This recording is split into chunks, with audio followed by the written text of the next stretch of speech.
अस्सलाम वालेकुम नाज़रीन, आज मैं आपको हमारे प्यारे नबी हज़रत मोहम्मद सल्लल्लाहु अलैहि वसल्लम का अपनी उम्मत के बारे में गमगीन होने का वाक़या बयान करूँगी। कुरान मजीद में जब ये आयत नाज़िल हुई कि हर किसी को पुल सिरात के ऊपर से गुजरना होगा, तो नबी करीम को परेशानी लग गई कि मेरी उम्मत गुनाहों की गठड़ियाँ उठाकर कैसे पुल सिरात से गुजरेगी।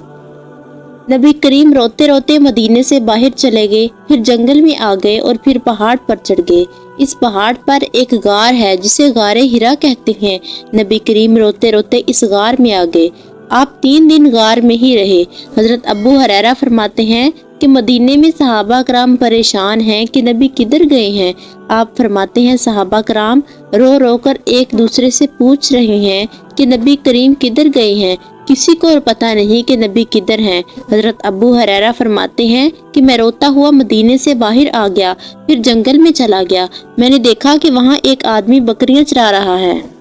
मैंने उससे पूछा, क्या तुमने यहाँ हमारा नबी देखा है? वो आदमी कहने लगा, मैं क्या जानूं कि तुम्हारा नबी कौन है। हजरत अबू हुरैरा फरमाते हैं मैं वापस जाने लगा तो वह बकरियां चराने वाला कहने लगा, मैंने तुम्हारा नबी तो नहीं देखा, लेकिन 3 दिन हो गए हैं। मेरी बकरियां ना कुछ खा रही हैं न पी रही हैं, गार के पास बैठकर रो रही हैं और गार में से किसी के रोने की आवाजें आ रही हैं और कह रहा है, ऐ मेरे उम्मती।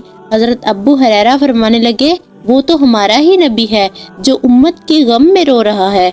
हजरत अब्बू हुरैरा गार में गए और अर्ज की, या रसूलल्लाह, आ जाए, मदीने चलें, गुलामों के कलेजे फटने वाले हैं। नबी करीम रोने लगे और दोबारा सजदे में गिर गए। हजरत अब्बू हुरैरा फरमाते हैं मैं जल्दी से मदीने आया और सहाबा को बताया कि नबी करीम गार में हैं। सहाबा कराम दौड़ते हुए गार में पहुंचे और हजरत अबू बकर सिद्दीक ने नबी करीम को जाकर गले लगा लिया और फरमाने लगे, या रसूलल्लाह, कौन सा दुख है, मुझे बताएं, मैं रो लेता हूँ। फिर हजरत उमर फारूक गले लग गए और फरमाने लगे, या रसूलल्लाह, कौन सा दुख है, मुझे बताएं, मैं रो लेता हूँ। इस तरह हजरत उस्मान गनी और मौला अली ने भी फरमाया, लेकिन नबी करीम अभी भी रो रही हैं। आप फरमाने लगे, सहाबा कराम, मैं अपनी उम्मत के लिए रो रहा हूँ कि वो पुल सिरात से कैसे गुजरेंगे। ये सुनकर सहाबा कराम भी रोने लगे। अचानक किसी ने कहा, जाओ उन्हें बुलाकर लाओ जिन्हें देखकर नबी करीम को चैन आता है। हजरत सलमान फारसी फरमाते हैं मैं मौला अली के घर गया और फरमाया, सईदा, आपके बाबा 3 दिन हो गए हैं गारे हिरा में रो रहे हैं।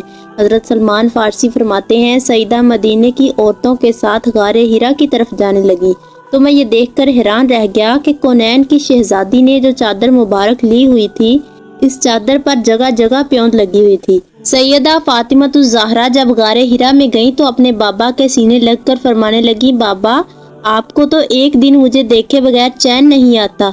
3 दिन हो गए थे, ज़ियारत क्यों नहीं करवाई? आप फरमाने लगे, बेटा, मैं उम्मत की गम में रो रहा हूँ। सईदा फरमाने लगी, बाबा, आप रोए ना, मैं खुद ही अल्लाह से बात कर लेती हूँ। सईदा हजरत अबू बकर को फरमाने लगी, अबू बकर, मेरे अब्बा रो रहे हैं, आप उनके लिए क्या करेंगे? हजरत अबू बकर फरमाने लगे, सईदा, मैं इतनी देर तक जन्नत में नहीं जाऊंगा जब तक नबी करीम की उम्मत के बूढ़े जन्नत में दाखिल ना हो जाए। फिर सईदा फरमाने लगी, मौला अली, मेरे बाबा रो रहे हैं, आप उनके लिए क्या करेंगे? मौला अली ने फरमाया, सईदा, मैं तब तक जन्नत में नहीं जाऊंगा जब तक तमाम नौजवान जन्नत में दाखिल ना हो जाएं। फिर सईदा फरमाने लगी, मेरे बेटो हसन और हुसैन, तुम नाने के लिए क्या करोगे? हसन और हुसैन फरमाने लगे, अम्मा जी, हम भी वादा करते हैं तब तक जन्नत में नहीं जाएंगे जब तक नाना की उम्मत के बच्चे जन्नत में न दाखिल हो जाएं। फिर सईदा फरमाने लगी, बाबा, मैं भी वादा करती हूँ तब तक जन्नत में नहीं दाखिल होंगी जब तक आपकी उम्मत की औरतें जन्नत में दाखिल ना हो जाएं। फिर नबी करीम अपनी बेटी के गले लगकर रोने लगे। थोड़ी देर बाद हजरत जिब्राइल भी रोते आ गए और अर्ज की, या रसूलल्लाह, अल्लाह ताला फरमाते हैं ज़हरा को चुप करवा लें, क़यामत वाले दिन जिस तरह सईदा फरमाएंगी हम उसी तरह कर लेंगे। सुबहान अल्लाह। ये थी हमारे रसूल की शान। वीडियो अच्छी लगी हो तो चैनल को लाइक, शेयर और सब्सक्राइब जरूर कीजिएगा ताकि हमारी हर आने वाली नई वीडियो आप तक बआसानी पहुंच सके। शुक्रिया।